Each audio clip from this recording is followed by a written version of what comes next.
Welcome to a love letter from Italy, this one from just above, the Cafe Mi Piace, a beautiful little bar on Via di Serragli in the Oltrarno district of Firenze of Florence, beautiful city of Firenze in Italy. Those two windows were my windows for a week, my windows on the world, and please forgive the potato quality of this video. I shot most of it on the cell phone, and it was kind of a amateurish afterthought production. My apologies. Other ones are better. This one was pretty bad. So like every other apartment in Italy, there's a street level door, and you have to unlock the door. There's one key for that, everybody that lives in that building has that key, and they're able to get in. Now, this apartment was only one flight of stairs up. The one I'm currently in Bologna is about 5 flights of stairs up. There's always a button you can push when you go into the building, and that gets you light that stays on for a certain amount of time, so you have time to get to the next floor, get to your door. This was my door, and had a very fancy Senna lock on it, one that not only locked sideways, but locked up and down too. You had to twist it a whole bunch of times, which is common in Europe to have those kinds of locks. And let's go in this apartment here. We're going in the entry hall. We need to turn the lights on because it's going to get dark when I close the door. See, there's the lights. And yeah, this is the entry hall. It T-bones into another hallway that we'll show you more about in a second. This is looking back toward the entry door. And if you've never lived in a big city apartment before, you probably don't know about this phone that's sitting there. It's not a regular telephone, it's an intercom to the outside door. So if someone comes, they push a button, buzz you, you talk to them. If you want to let them in, then you push a little button that has a lock symbol on it, and that opens the door for them downstairs. They can come up and, you know, you can let them in your apartment or whatever. So that's what that's for. Circuit breaker box. I always ask the owner of the apartment, the host, where the circuit breakers are and where the water cutoff is, just in case, because I've had problems with both in the past. This little note on the door is because if you leave the key in the lock on the inside, because you actually have to lock it that way, you go out, it requires a locksmith to come and take the door apart in order to get the door open. It's a very secure door. So this is the little hallway into the kitchen and living room. This door was the only door in this apartment that was locked.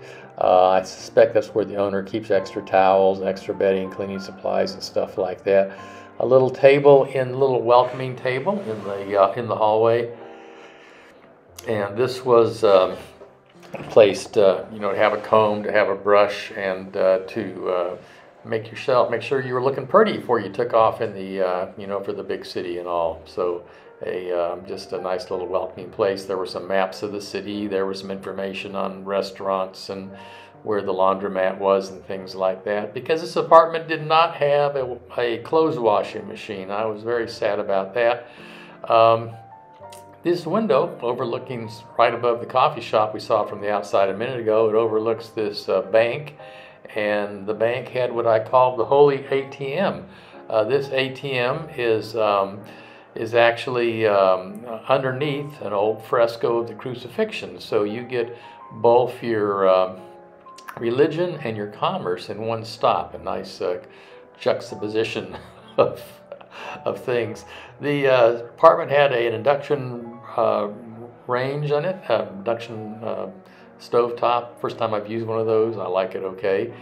Dorm refrigerator, a regular oven, a coffee machine, and it had a dishwasher. Why you'd have a dishwasher in a little tiny rental apartment, I have no idea why, but it was there. I would have much rather seen a clothes washing machine there, but it wasn't there. That's the vent, kitchen vent.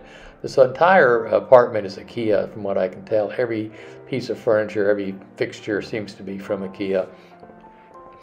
And that's really common in Airbnbs and rental apartments as I travel. A lot of IKEA, including the Airbnb that I own in Florida. TV set was a nice touch. I don't watch a lot of TV when I travel, but I do like the Italian game show La Eredita, which is on Rai Uno, and it was nice to be able to catch up with my my game show addiction there. Little living area. I'm sorry it's a little messy right now because I'm getting ready to leave when this video is taken. This is the bathroom, and it has all the standard accoutrements, including a bidet. And if you rent an apartment or a hotel room in Italy and it does not have a bidet, you, ma'am or sir, are not getting the full Italian experience, full Italian bathroom experience. It's a very important accoutrement in bathrooms in Italy. Nice shower with one of those rainfall shower heads and a little attachment wand that you could use to wash out those hard to get to places. So just a lovely thing. This was a heated towel rack. A lot of apartments and hotel rooms in Europe have them. They normally run off heated hot water that's used to heat the apartment, but this apartment was heated with and cooled by a reverse cycle air conditioner. So this unit just plugged in, and it was a place to, you know, dry your towels off so they didn't get moldy, or dry those socks off that you rinsed off in the sink or whatever. This is the bedroom. Again, I'm getting ready to leave, so that's why the suitcase is out. The nice IKEA clothes rack. IKEA everything in this apartment. And this apartment, by the way, if you're looking for it online, is called Leonardo da Vinci's Studio, and it's kind of Leonardo da Vinci themed even. And it's a lovely little apartment. A lot of IKEA in this apartment.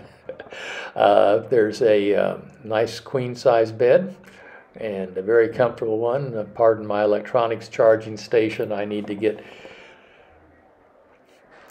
better organized with my electronics charging. There's too many cords. Then on the wall, a painting of Leonardo da Vinci's Vitruvian Man. And so, like I say, this apartment was Leonardo themed. So this dude is looking down on you when you sleep. There's a nice window in the bedroom that goes out to the little courtyard where on a normal day there'd be laundry hanging from all the clotheslines.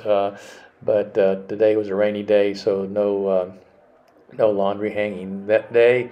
And it's, you know, this apartment does not have a laundry line, which is, I guess, okay, because it doesn't have a washing machine. But there is a washing machine and a laundromat about a half a block away, so it's not a great tragedy. And modern windows, insulated windows, a nice apartment. We're getting ready to leave. I need to make sure that I have my mascherina, because in Italy, if you go inside a building, public building, you have to have your mascherina, have to have your mask on at this time, which is a controversial thing in Italy. I was at a demonstration the other night, or by a demonstration, not participating, for people who were against the Green Pass. I'm just getting ready to take the recycling and the trash downstairs to the containers on the street. Yeah, so a beautiful apartment, another circuit breaker box because you can't have enough, and a nice bookshelf. In the Oltrarno neighborhood, a great neighborhood in Florence, a great neighborhood in Firenze. I hope that if you come to Florence, if you come to Firenze, that you consider this neighborhood. It's not very touristy. It's on the other bank of the river, away from the major touristic spots. There's some beautiful gardens nearby.